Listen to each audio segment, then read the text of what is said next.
Capítulo 9. Sobre la elección de un sacrificio humano. El supuesto objetivo que se busca al hacer un ritual de sacrificio es el de arrojar la energía proveída por la sangre de la víctima recientemente sacrificada a la atmósfera del trabajo mágico, intensificando así las posibilidades de éxito del mago. El mago blanco asume que, como la sangre representa la fuerza vital, no hay mejor forma de aplacar a los dioses o demonios, es presentárseles con una cantidad considerable de esta.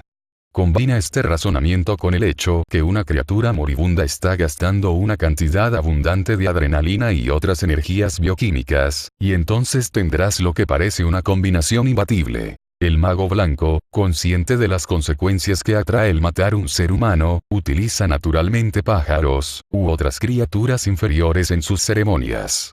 Tal parece que estos opilotes antimonos no sienten culpa alguna al tomar una vida no humana, al contrario de lo que pasaría si utilizara seres humanos. El hecho es que si el mago es digno de tal nombre, será lo suficientemente desinhibido para liberar la fuerza necesaria desde su propio cuerpo, en lugar de una víctima que no desea hacerlo, y que no lo merece. Contrario a la teoría mágica establecida, la liberación de tal forma no está en el hecho de derramar sangre, sino en la muerte de la criatura viviente. Tal descarga de energía bioeléctrica es el mismo fenómeno que ocurre durante cualquier otro aumento profundo de las emociones, tales como orgasmo sexual, furia ciega, terror mortal, angustia, una pena que lo consume a uno, etc. De esas emociones, la más fácil de entrar a nuestra voluntad son el orgasmo sexual y la furia ciega, con el dolor en un cercano tercer lugar. Teniendo en cuenta que dos de las tres emociones, orgasmo sexual y furia ciega, han sido grabadas a fuego en el inconsciente del hombre como pecaminosas por los religiosos, no es ninguna sorpresa que sean evitadas por el mago blanco, quien se doblega bajo el peso de la mayor de las piedras de la culpa. La absurdo de la necesidad de matar una inocente criatura viviente en el punto culmen de un ritual, de la manera como es practicado por los llamados hechiceros, es obviamente el menor de los males cuando se acude a una descarga de energía. Estos tontos enfermos de la conciencia, quienes han estado llamándose a sí mismos brujas y hechiceros, cortarían la cabeza de un pollo o un chivo en un intento de aliviar su agonía, antes de tener el coraje blasfemo de masturbarse a la vista total del Jehová al que tanto dicen negar. La única manera en la que estos místicos cobardes pueden liberarse a sí mismos ritualmente hablando es a través de la agonía de la muerte de otro, de hecho, la de ellos no sería mala idea, en lugar de la fuerza indulgente que produce la vida. Estos profanadores del sendero de luz blanca son en verdad los fríos y los muertos. No es de extrañar que semejantes pústulas vivientes de sabiduría mística tengan que encerrarse en círculos protectores y atar las fuerzas del mal para mantenerse a salvo de todo ataque. Un buen orgasmo los mataría probablemente. La utilización de sacrificios humanos en un ritual satánico no implica que el sacrificio sea usado para aplacar a los dioses.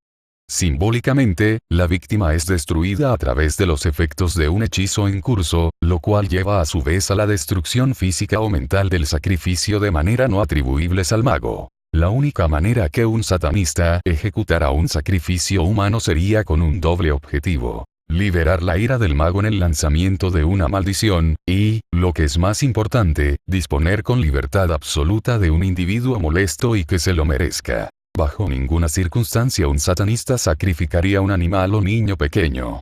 Por siglos, los propagandistas del sendero de la derecha, el bien, han estado especulando sobre los supuestos sacrificios de niños pequeños y doncellas voluptuosas en manos de diabolistas. Lo correcto es que cualquiera que oyese o leyese tales historias inmediatamente cuestionaría, por lo menos, su autenticidad. Al contrario, como había ocurrido con otras mentiras sagradas, que son aceptadas sin reservas, este supuesto modus operandi del satanista persiste hasta la fecha. Hay razones lógicas por las que un satanista no ejecutaría tales sacrificios. El hombre, el animal, es la encarnación de la divinidad para el satanista.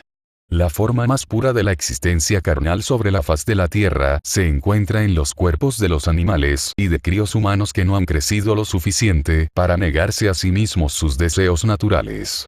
Pueden percibir las cosas de una manera que un adulto humano promedio no tiene ni esperanzas de hacerlo. Por lo tanto, el satanista tiene estos seres en una posición sagrada, sabiendo que puede aprender bastante de estos magos por naturaleza del mundo. El satanista conoce muy bien el disfraz universal de los que pisotean la senda de Agartha, el asesinato del dios. Así como los dioses son una creación a imagen del hombre, y el hombre promedio odia lo que ve en sí mismo, debe ocurrir lo inevitable, el sacrificio del dios que lo representa. El satanista no se odia a sí mismo ni algo en lo que él mismo cree. Es por tal razón que no podría hacer daño voluntariamente a animal o niño alguno. Surge, pues, la pregunta: ¿quién, entonces, sería considerado un buen y apropiado sacrificio humano, y cómo se está calificado para emitir un juicio sobre X o Y persona? La respuesta es brutalmente sencilla. Cualquiera que te haya hecho mal injustamente, uno que se haya salido con la suya para herirte, que te haya causado problemas y apuros deliberadamente a ti o los tuyos. En fin, alguien que, por medio de sus acciones, esté pidiendo a gritos que le lancen una maldición. Cuando una persona, con su comportamiento, esté prácticamente clamando por ser destruido, en verdad es tu obligación moral satisfacerles tal deseo. La persona que no desaprovecha oportunidad para andar fregando la vida de los demás es tachado incorrectamente de sádico.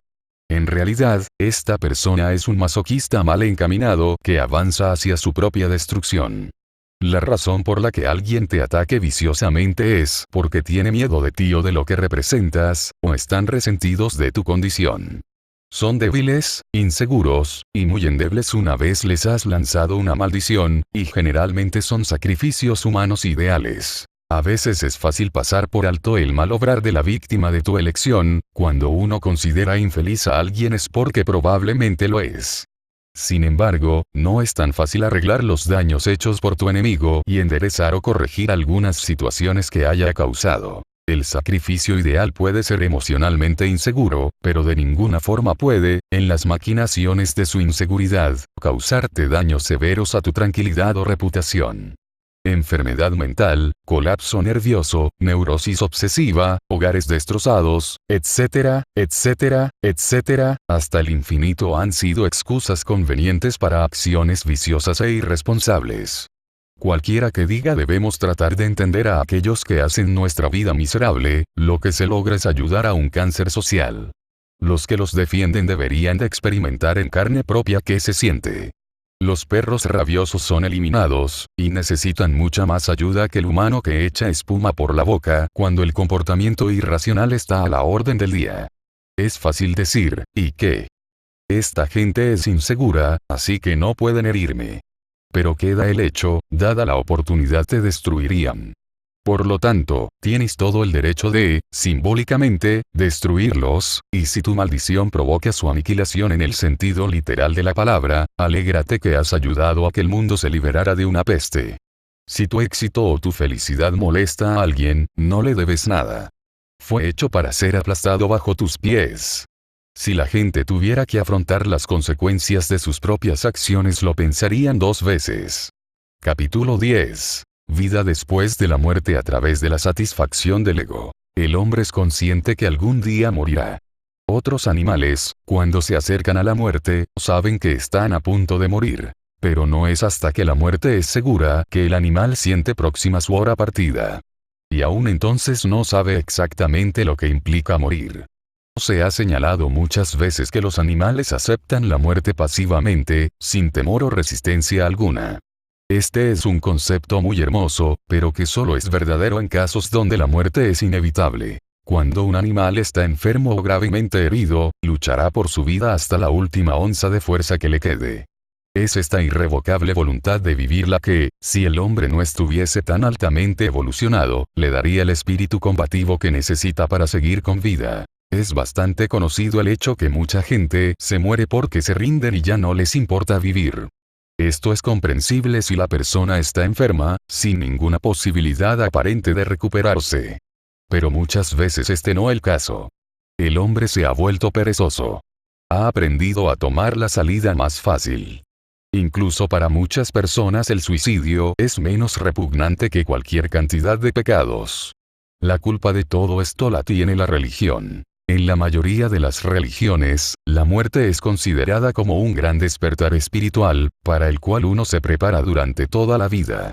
Este concepto es muy atractivo para alguien que no haya tenido una vida satisfactoria. Pero para quien haya experimentado todos los placeres que la vida tiene para ofrecer, hay un inmenso temor a la muerte.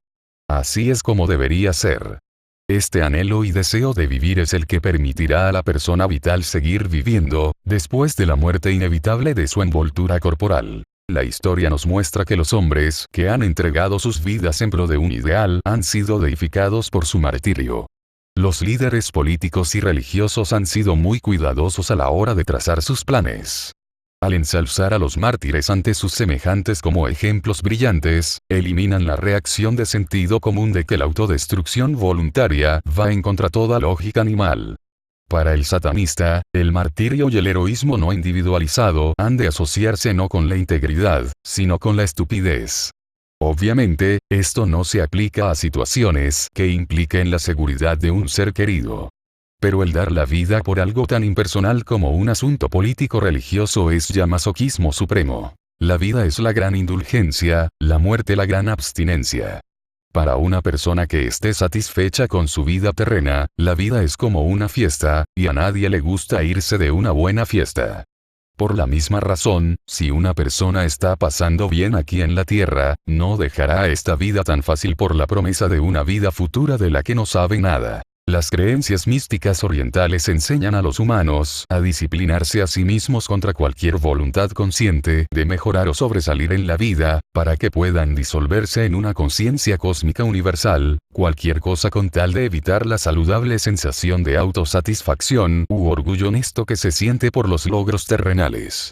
Es interesante anotar que las áreas donde prosperan este tipo de creencias son aquellas donde el éxito material es difícil de obtener. Por este motivo la creencia religiosa predominante debe ser una que elogie a sus seguidores por su rechazo de los bienes materiales y el que eviten utilizar cualquier clase de títulos que dé alguna importancia a los logros materiales. De esta manera la gente puede ser inducida pacíficamente a que acepte lo que tiene, no importa cuán poco sea. El satanismo usan muchos títulos. Si no fuera por los nombres, muy pocos podríamos entender algo en la vida, y mucho menos darle algún significado a esta, y el significado lleva al reconocimiento, que es algo que todo el mundo quiere, especialmente el místico oriental, que trata de probar a todo el mundo que puede meditar o soportar más dolor y privaciones que cualquier otro de sus semejantes. Las filosofías orientales predican la disolución del yo del hombre antes de que pueda cometer algún pecado. Para el satanista es imposible concebir un yo que escoja voluntariamente negarse a sí mismo. En países donde esta creencia es utilizada como un paliativo para los que se empobrecen voluntariamente, es comprensible que una filosofía que enseña la negación del yo sea utilizada para un propósito útil, por lo menos para los que tienen el poder, para quienes sería terrible si su pueblo fuera infeliz. Pero cualquiera que tiene toda oportunidad de lograr el éxito material, el escoger esta forma de religión sería algo que en realidad parecería tonto. El místico oriental cree firmemente en la reencarnación. Para una persona que virtualmente no tiene nada en esta vida, la posibilidad de que pudo haber sido un rey en una vida pasada o puede serlo en una futura es muy atractiva, es muy útil para llenar su necesidad de autorrespeto. Si no hay nada de lo que puedan enorgullecerse en esta vida, pueden consolarse a sí mismos pensando, bueno, ya habrá otras vidas. Pero al creyente en la reencarnación nunca se le ha pasado por la cabeza que si su padre, abuelo, bisabuelo, etc. han desarrollado buen karma, por seguir las mismas creencias y la misma ética, entonces ¿por qué está viviendo una vida de privaciones, en lugar de vivir como un maharaja? La creencia en la reencarnación ofrece un bello mundo de fantasía en el cual una persona puede hallar una manera apropiada para expresar su yo, a la vez que dice haber disuelto su yo. Esto está respaldado por los papeles que escogen para sí mismos en sus vidas pasadas o futuras. Los creyentes en la reencarnación no siempre escogen un personaje honorable. Si la persona es de naturaleza altamente conservadora o es alguien muy respetado, casi siempre escogerá un villano o gángster, satisfaciendo así su alter ego.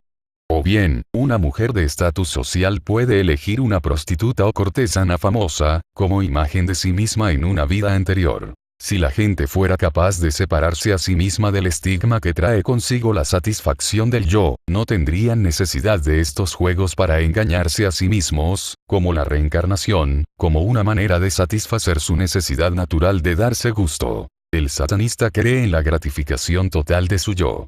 De hecho, el satanismo es la única religión que defiende la intensificación o gratificación del yo. Solo si el yo de una persona está lo suficiente satisfecho puede permitirse ser amable y lisonjero con otros, sin privarse por ello de su autoestima. Generalmente pensamos que alguien jactancioso y fanfarrón es una persona con un ego muy grande, cuando en realidad, su actitud es consecuencia de una necesidad de satisfacer su ego empobrecido. Los religiosos han mantenido a raya a sus seguidores reprimiendo sus egos. Al hacer que sus seguidores se sientan inferiores, la superioridad de su Dios queda más que asegurada. El satanismo alienta a sus miembros a desarrollar un ego bien fuerte ya que éste les da la autoestima necesaria para una existencia plena en esta vida. Si una persona ha vivido a plenitud y ha luchado por su existencia terrena hasta el fin, es su yo el que se negará a morir, aun después de que la carne que le sirvió de alojamiento expire. Hay que admirar a los niños por su constante entusiasmo por la vida. Un ejemplo de esto es el niño pequeño que se niega a ir a la cama cuando algo bueno está pasando, y una vez que lo ponen a dormir, bajará por las escaleras a hurtadillas para atisbar a través de la cortina y dar un vistazo. Es esta vitalidad infantil la que permitirá al satanista asomarse a través de la cortina de la oscuridad y la muerte y permanecer unido a la tierra. El autosacrificio no es fomentado por la religión satánica. Por lo tanto, a menos que la muerte llegue como una indulgencia debido a circunstancias extremas que hacen del acabar con la vida una liberación bienvenida de una existencia terrena insoportable, el suicidio es desaprobado por la religión satánica. Los mártires religiosos han tomado sus propias vidas, no porque la vida fuese insoportable para ellos, sino para utilizar su supremo sacrificio como una herramienta para promover una creencia religiosa. Debemos suponer entonces, que el suicidio, si se comete en pro de la Iglesia, es permitido y hasta fomentado, aunque las escrituras lo llamen pecado, porque los mártires religiosos del pasado siempre han sido deificados. Resulta bastante curioso que la única vez que el suicidio es considerado pecaminoso por otras religiones es cuando llega como indulgencia. Capítulo 11. Celebraciones religiosas. En la filosofía satánica celebramos nuestros días festivos, muchos de los cuales son celebrados con una misa negra y otro ritual que se ajuste a las necesidades de cada quien. Los satanistas son gente que celebra la vida, no nos obsesionamos con la muerte y vivimos la vida al máximo, de ahí el porqué que el día más importante para los satanistas sea el cumpleaños de cada quien. Celebra tu cumpleaños con un ritual o con tus amigos o con tu familia y haz lo que más te plazca, ya que es tu día. Las festividades y celebraciones satánicas están basadas, en su mayoría, en antiguas festividades paganas. Pero hay otras que tienen un origen mucho más reciente. La Church of Satan fue la primera institución en la historia en celebrar matrimonios, bautismos y funerales satánicos. La festividad satánica más importante es, por supuesto, el cumpleaños de uno mismo. Esto contradice el celebrar el nacimiento de algún santo o deidad y muestra que el satanista no elige proyectar externamente su ego, como si se tratara de otra fuerza. Si el satanista elige ser su propio Dios, y reconocerse a sí mismo como tal, debe celebrar su fecha de nacimiento de la misma manera que otras personas celebran la concepción de su Dios o figura espiritual respectiva. Las otras dos festividades satánicas son la noche de Walpurgis, Walpurgisnacht, y el Halloween, o Día de Todos los Santos. Walpurgisnacht está basada en la leyenda de Santa Walpurga. Era una misionaria en Alemania, vivió alrededor del año 750 Su festividad es el 1 de mayo. La leyenda dice que cuando murió, un elixir conocido como aceite Walpurgis u óleo Walpurgis brotó de la piedra donde colocaron su cuerpo. Se decía que el elixir tenía propiedades mágicas y curativas. Por supuesto, esta leyenda no es más que mierda. Los paganos usaban esta festividad como excusa para continuar celebrando la festividad verdadera que tenían el 30 de abril, fecha en la que terminaban sus festividades del equinoccio de primavera. Se decía que en esta noche, que todos los demonios, hadas, duendes, espantos, fantasmas etc., salían para festejar, hacer alboroto y buscar placer, simbolizando así la fertilidad del equinoccio. El 30 de abril también fue la noche en que comenzó oficialmente la Cos. Ayoen, víspera de todos los muertos Samain Día de todos los santos, es en el 31 de octubre o 1 de noviembre. Se decía que los malos espíritus, fantasmas, brujas, hechiceros etc., estarían ejercitando sus artes de la forma más pomposa y abierta. En esta noche, se decía, la frontera entre el mundo de los vivos y el mundo de los muertos se hacía más frágil. Los viejos tomarían sus precauciones para proteger sus hogares de los poderes de estas entidades, mientras que los más jóvenes harían fiestas, buscarían indulgencia en placeres carnales, y buscarían adivinos para que les ayudaran a encontrar su compañero adecuado. Solsticios y equinoccios. Los solsticios de invierno y verano y los equinoccios de otoño y primavera son celebrados el primer día de cada estación. Los solsticios de invierno y verano son en diciembre y junio respectivamente. Los equinoccios de otoño y primavera son en marzo y septiembre. Las fechas varían de año en año, pero casi siempre caen el 21 o 22 del mes correspondiente. 5 o 6 semanas después de tales fechas, se celebran los jolgorios satánicos. Capítulo 12. La Misa Negra. Nada ha estado tan asociado con el satanismo más que la Misa Negra. El decir que la más blasfema de todas las ceremonias religiosas no es más que una invención literaria es una afirmación que necesita evaluarse, pero nada podría ser más cierto. El concepto popular de la Misa Negra es el siguiente. Un sacerdote renegado está ante un altar que consiste en una mujer desnuda, sus piernas abiertas de par en par y su vagina expuesta, en cada uno de sus puños cerrados sostiene una vela negra hecha de la grasa de un niño sin bautizar, y un cáliz lleno de la orina, o sangre, de una prostituta el cual reposa en su vientre. Una cruz invertida cuelga sobre el altar, y hostias triangulares hechas de pan quemado o de nabo ahumado son bendecidas metódicamente a medida que el sacerdote las unge debidamente en los genitales de la mujer que sirve de altar.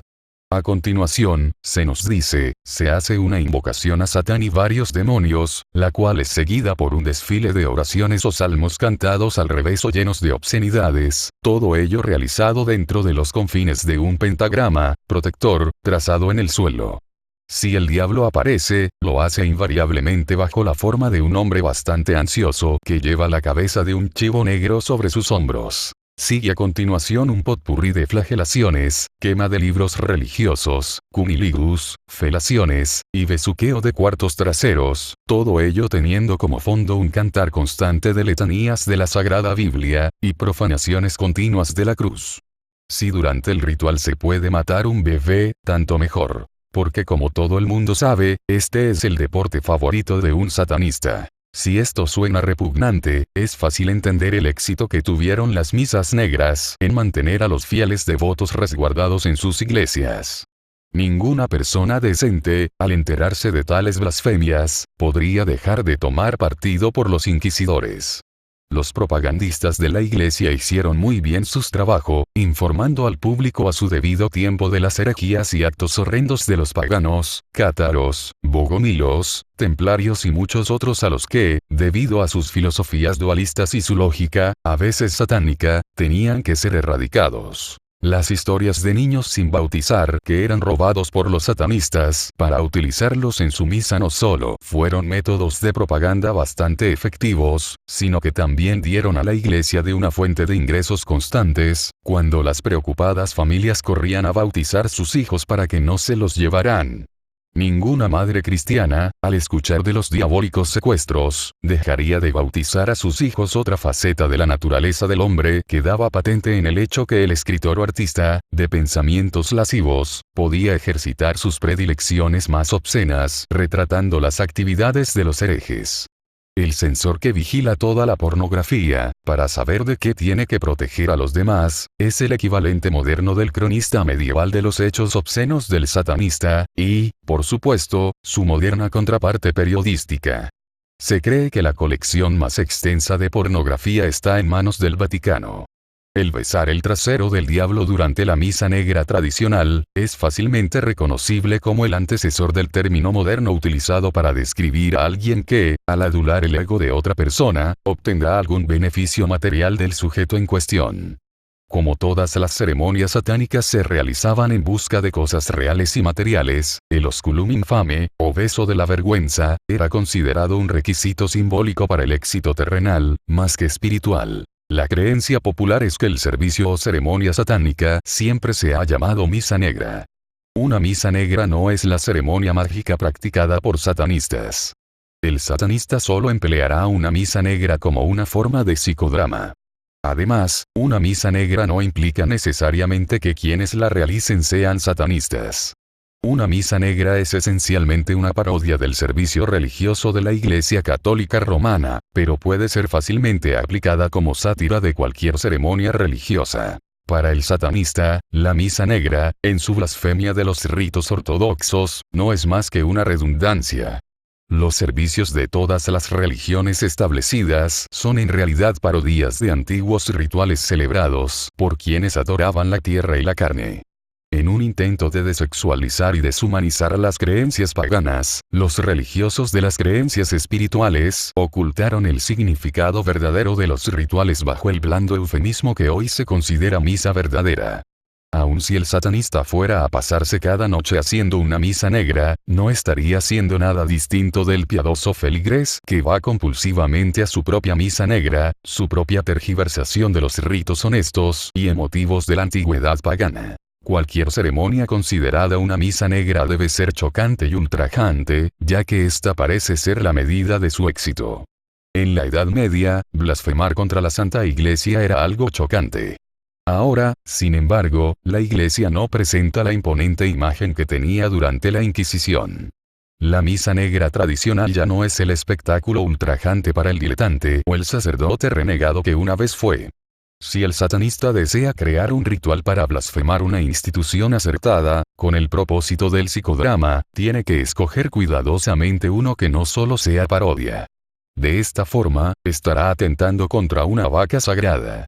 Hoy en día, una misa negra consistiría en blasfemar temas tan sagrados como el misticismo oriental, la psiquiatría, el movimiento psicodélico, el ultraliberalismo, etc. El patriotismo sería defendido, las drogas y sus gurús serían desafiados, lo mismo que los militantes aculturales, y la decadencia de la teología eclesiástica podría dársele un empujón satánico. El mago satánico siempre ha sido el catalizador de la dicotomía necesaria para modelar las creencias populares, y en este caso una ceremonia de la misma naturaleza que una misa negra puede servir para un propósito mágico. En el año de 1666, hubo unos acontecimientos bastante interesantes en Francia. Cuando murió Francois Mansart, el arquitecto del trapezoide, cuya teoría geométrica se convertiría en el prototipo de la Casa Encantada, se construía, según sus planos, el Palacio de Versalles. La última de las elegantes sacerdotisas de Satán, Jeanne-Marie Bouvier, Madame Guyon, iba a ser superada por una oportunista mujer de negocios llamada Catherine de Salles, también conocida como la Voisin. Aquí había una belleza que mientras practicaba abortos y vendía los venenos más eficientes a damas deseosas de librarse de sus maridos o amantes, encontró en las misas negras una fuente proverbial de ingresos. Sería correcto decir que en 1666 se llevó a cabo la primera misa negra comercial. En la región sur de Saint-Denis, la Voisin compró una inmensa mansión y la llenó con despensas, celdas, laboratorios y capilla. Pronto se convertiría, para la realeza y otros diletantes menores, en algo de rigor el atender y participar en el mismo tipo de servicio mencionado antes en este capítulo. El fraude organizado perpetrado en esas ceremonias ha sido marcado en la historia de manera indeleble como la verdadera misa negra. Cuando la Voisin fue arrestada el 13 de marzo de 1679, la suerte estaba echada. Las actividades degradadas de la Voisin habían manchado la majestad del satanismo para mucho rato. El satanismo por diversión apareció en Inglaterra a mediados del siglo XVIII bajo la forma de la Orden de Sir Francis Dashwood de los franciscanos medianitas, conocido popularmente como el Club del Fuego Infernal, el Fire Club. A medida que eliminaba la sangre y las velas hechas de grasa de niño de las misas del siglo anterior, Sir Francis se las arregló para conducir rituales repletos de mucha diversión, y dejó a la posteridad una forma inofensiva y colorida de psicodrama. Una variante de ese grupo era el llamado Club Diletante, del cual Sir Francis era el fundador. Fue en el siglo XIX en el que se intentó limpiar al satanismo, en un intento febril de magos blancos tratando de llevar a cabo magia negra. Este fue un periodo muy paradójico para el satanismo, con escritores como Baudelaire y Louis Emmons, quienes a pesar de su obsesión aparente con el mal, parecían buenos muchachos. El diablo desarrolló su personalidad luciferiana para salir a la luz, y evolucionó gradualmente hasta convertirse en un caballero. Esta era la era de los expertos en las artes negras, como Eliphas Levi e incontables mediums, quienes con sus espíritus y demonios bien amarrados, tuvieron éxito en abrirse paso hasta las mentes de muchas personas que hasta el día de hoy se llaman a sí mismos parapsicólogos. En cuanto al satanismo, lo más cercano que hubo fueron los ritos neopaganos llevados a cabo por la Orden Hermética del Alba Dorada, Hermetic Order of the Golden Dawn, y después por la Orden de la Estrella Plateada, Astrum Argentum, y la Orden de los Templarios Orientales, ambas fundadas por Aleister Crowley, que hasta el día de hoy niegan paranoicamente cualquier conexión con el satanismo, a pesar de que el mismo Crowley se nombró a sí mismo como la bestia del Apocalipsis. Aparte de alguna que otra poesía y un conjunto de parafernalia mágica, cuando no se dedicaba a escalar montañas, Crowley pasaba la mayor parte de su tiempo como un posudó por excelencia, y que trabajaba horas extras para ser lo más malo posible. Al igual que su contemporáneo, el reverendo Montague Summers, Crowley pasó gran parte de su vida con su lengua metida entre la boca, pero sus seguidores hasta el día de hoy parece que de alguna manera son capaces de leer significados esotéricos en cada una de sus palabras. Paralelamente con estas sociedades, estaban los clubes de sexo que utilizaban al satanismo como un gancho, costumbre que persiste hasta la fecha, y por lo cual deberían estar agradecidos los reporteros de periódicos baratos y amarillistas. Parece que la misa negra evolucionó de una invención literaria de la Iglesia, a una manera depravada de ganar dinero, a ser un psicodrama para diletantes e iconoclastas, convirtiéndose luego en un as bajo la manga para los medios de comunicación populares. Si esto es así, ¿cómo es que encaja en la verdadera naturaleza del satanismo, y quién estaba practicando magia satánica en los años anteriores a 1666? La respuesta a este acertijo yace en otro. Está la persona que generalmente es considerada como satanista, practicando el satanismo en su verdadero significado, o lo hace desde el punto de vista tomado por los fabricantes de opiniones de la persuasión celestial. Siempre se ha dicho, y de justa manera, que todos los libros escritos sobre el diablo han sido escritos por los agentes de Dios. Por consiguiente, es muy fácil entender cómo surgió cierta especie de adoradores del diablo, a través de las invenciones de los teólogos. Este personaje malo no está necesariamente practicando satanismo verdadero. Tampoco es la encarnación viviente del elemento de orgullo desenfrenado, o de majestad del ser, que el mundo pospagano dio a la definición clerical de lo que era malo. Por lo tanto, es el producto de una propaganda mucho más tardía y elaborada. El pseudo-satanista siempre se las ha arreglado para aparecer a lo largo de la historia moderna, con sus misas negras de distintos grados de blasfemia. Pero el satanista verdadero rara vez es reconocido como tal. Sería una simplificación extrema el decir que todo hombre y mujer de éxito que hay en la tierra es, sin saberlo, un satanista practicante. Pero la sed de éxito terrenal y sus beneficios son argumentos suficientes para no contar con la aprobación de San Pedro. Si la entrada de un rico al cielo es algo tan difícil como el intento del camello de pasar por el ojo de una aguja, si el amor por el dinero es la raíz de todo mal, entonces por lo menos debemos suponer que los hombres más poderosos sobre la tierra son los más satánicos. Esto se aplicaría también a banqueros, industriales, papas, poetas, dictadores, y cualquier vocero y mariscal de campo de las actividades del mundo. Ocasionalmente, a través de varios nexos, siempre se hallará que a los hombres y mujeres más enigmáticos de la historia se les ha acusado de haber practicado las artes negras. Estos, por supuesto, salen a la luz como los hombres enigmáticos de la historia.